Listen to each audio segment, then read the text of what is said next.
Salut à tous, aujourd'hui je vais vous montrer le petit boîtier X-Carlink que l'on met sur son autoradio d'origine.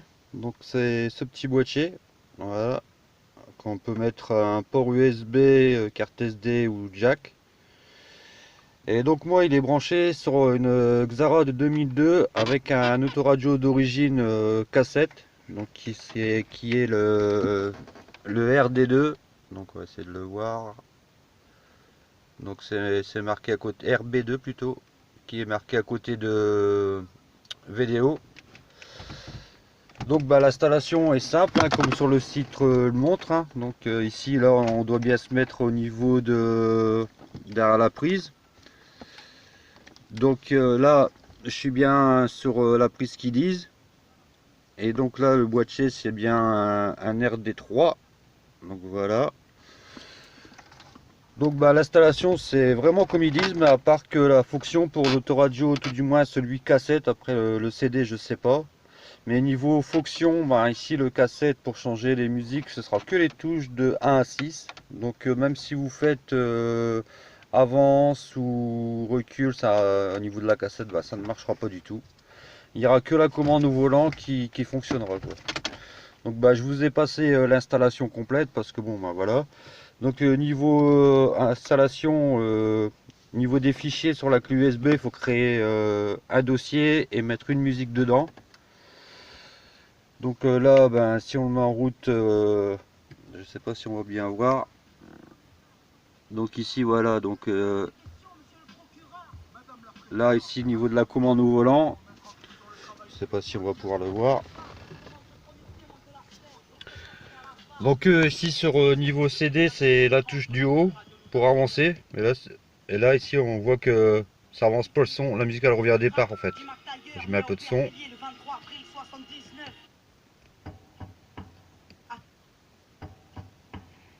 Vous voyez, là, ça revient à départ. Nous, ce sera juste la petite molette ici, là, mémo, pour changer les plages de station. Enfin, plutôt les musiques. Donc, passer de la 1 à la 2 ou de la 2 à la 3, enfin, vice versa. Donc, sans la commande au volant, en fait, il n'y aura que les touches de l'autoradio de 1 à 6. Donc, même si on fait 11, ça marche pas. J'ai essayé et ça fonctionne pas.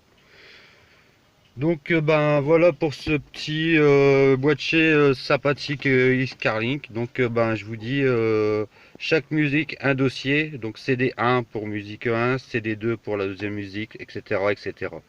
Donc là moi c'est marqué track parce que j'ai pas mis de titre ni rien, après on peut faire mieux.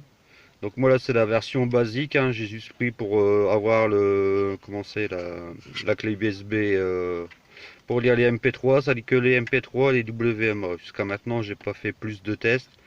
Sinon, là sur la gauche, vous avez la prise, c'est marqué, si vous le voyez, iPod. Et sur la droite, c'est pour la prise Bluetooth. Donc voilà. Donc je voulais vous partager cette petite expérience parce que d'après le site, tout se dirige aux commandes au volant, etc. Enfin, mais tout du moins pour celui à cassette, c'est pas le cas.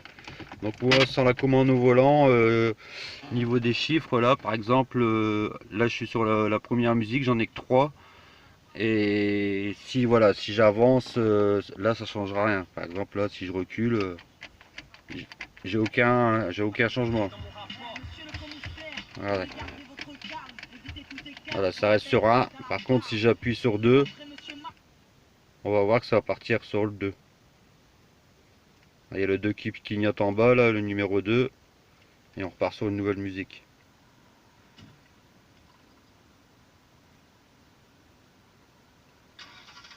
Donc voilà. Et ainsi de suite. La 3 pour la 3. Donc voilà. Voilà la petite expérience que je voulais vous partager, le petit boîtier que j'ai acheté, je l'ai reçu aujourd'hui.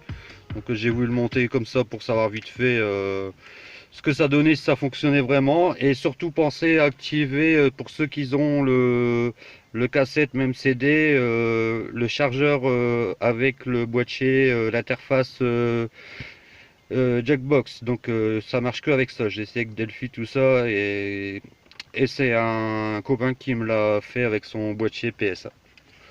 Donc surtout l'activer parce que si c'est pas activé au niveau de l'arrière, ça ne marchera pas. Donc je tiens bien à le préciser. Donc ben voilà. Et je vous dis à la prochaine pour un nouveau tuto.